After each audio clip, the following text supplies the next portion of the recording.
in lane. Engine 3, Truck 3, Battalion 3, Structure Fire, 2202, Reek in the lane. So now the hard part that most of you realize, Engine 3 en route. Truck 3 en route. Truck 3 en route. Now the thing that most of you realize is that how in the world is this person that I came to see, my son, daughter, friend, relative, whatever, how are they going to get up out of the house in a dead sleep in 60 seconds? Well, they will, or they'll get left behind, and that's a sad, sad thing, to be standing in that bay watching that fire engine drive off without you. So they'll learn real quick to make that happen. Now you see them, they're making around there, so we give them a chance to drive around the big loop, so run their red lights and sirens, because it's good for them to get that practice. One is to get behind that wheel of a big vehicle, and two is to get the red lights and sirens, get the adrenaline running, even in training. Give them that, what it's going to feel like. It's also a pretty cool way to drive across town, I'm not going to lie to you. But it's really not that comfortable. Yeah.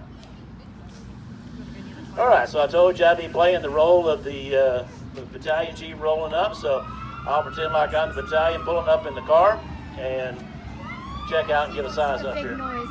So what we've got here is a two-story house, so let me get that going. Okay. Battalion 3 is on scene. I got a two-story residence, heavy smoke showing. Battalion 3's got command. So now what I've said is I'm here, I'm in charge, I'm going to line up to what's going to happen here. So our engine crew, and they're going to get here and check on scene. Engine 3 on scene. Engine 3 on scene. Engine 3 from command. Engine 3. Take fire attack. Fire He's attack. gonna come up first. All right, so all I got to do is tell them fire attack. They know, they've been trained to know what that relies on.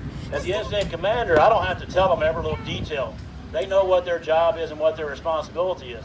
The officer of that crew knows what to do, and they're going to tell the firefighters what to do. And like I said, they've all been practicing different positions. The Truck 3 on scene. Truck 3 on scene. Truck 3 for command. Truck 3 go. Take vent enter surge alpha side. Truck 3 has been in search off side proceed. All right, so I got the truck crew doing what we call a vent enter search. I'll explain more of that here in a minute. Our engine crew, they're getting their line established here. The driver that is not only has the responsibility to get onto the scene safely, also has the responsibility of making sure they don't run out of water. So that driver position is very, very critical, that they make sure that they get water to the fire, and then they got to hook to a fire hydrant within about 2 minutes. That nozzle there flows about 125 gallons a minute. They carry 500 gallons of water, so they only got a few minutes of water. So it's very important that driver gets water out of that fire hydrant very quickly. Now you see some firefighters that come over here in the yard and start getting dressed. You see the other two bringing the ladder here, and you hear them say clear of overhead obstructions from way back, because they're constantly looking to make sure they don't raise that ladder into power lines. That's a very big problem for fire service because we're so caught up in the moment. So they get their ladder going. Their assignment is to vent that window, enter that room, and search that window. It's a very quick way to do a search for potential where bedrooms are, and a special two-story. So you see, as soon as that ladder had, their firefighter was ready to go, they're going up. Now, you'll notice that they'll break that window, and then they'll clean it out. They have to clean all that glass out so they don't get cut or cut somebody going in and out that window. Our engine crew over here, they've got their nozzle just about ready to go. So it's critical now that they get in there and get water. Now, that firefighter that just went in the window, they're going in and they're going to be staying together. They always have to work with a partner. We don't ever go in alone. So we make sure we always have a partner with us at all times. So here comes their partner. And now our engine crew, they're getting ready to go. You'll see the firefighter at the front door poking the ceiling. What they're doing is making sure there's no fire over their head. They want to make sure that no fire gets behind them. So now they'll go in. You can see the glow of the fire. Is it starting to glow?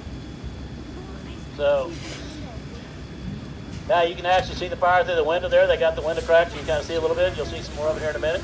Now you notice our search crews are just above the fire. So that's a very dangerous position. So their job is to get in there.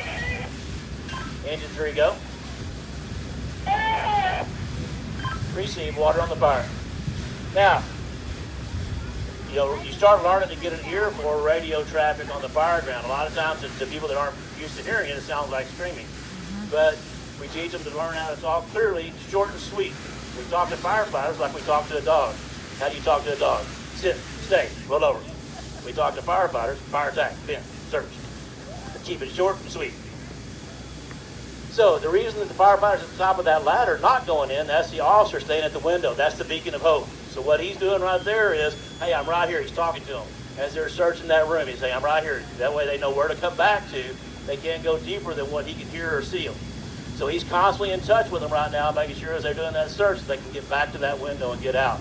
And then they'll move to another window if need be. So we can hear our crew in there fighting fire. Engine 3. Receive, you got rollover in the hallway. Now rollover is a phenomenon where they tell me they've got a lot of fire rolled over their head. And what happens there is, that means there's hidden fire, some more fire than what they're really expecting right now. It's something that we worry about in the fire service, but they didn't ask for help, but I still want to make sure they're okay and everybody else is okay, because I've got a crew above them over the fire. So a quick way to do that, just like you heard me do in the bay a minute ago, we do this on the fire ground all the time. So we'll get a PAR, which stands for Personnel Accountability Report. So let's make sure they're okay. Command to all companies stand by for a PAR. So now what happens is the officer looks to make sure they got their people, not just their right hats, they make sure they got eyeball to eyeball, they got the right people. Engine 3. Truck 3. Appreciate I got a PAR on all companies.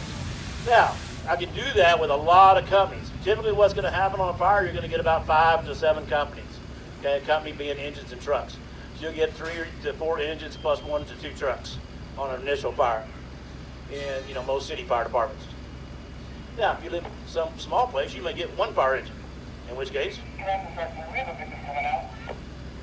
receive truck 3, understand you have a victim coming out.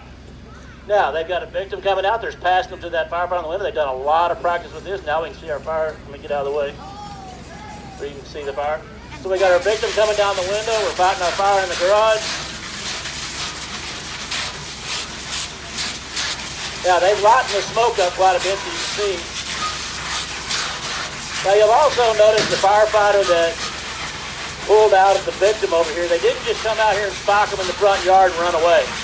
That's not considered a win. They teach you in training with the mannequin that they can't just come out, throw the victim down the front yard and go, cool, got a win. No, they have to stay with them until the instructor comes over and tells them, hey, a medic has your victim.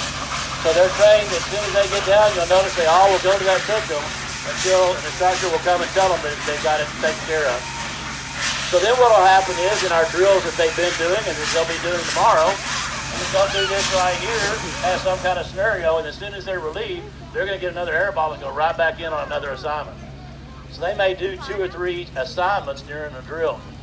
All right, so we successfully got our victim out. We got our fire knocked down. So, yeah, they're making sure that, now once the fire's knocked down, we call it knocked down. It's not really out until we go dig it all out and make sure all the hot spots are out. So there's a lot more work to do once you got the fire knocked down. But that's where all the real work begins. So you've been having all this fun fighting fire, which is all the adrenaline rush, and then you've got lots of hours of just plain hard work after that, which is really fun when it's about 20 degrees outside or 110 at 3 o'clock in the afternoon in August.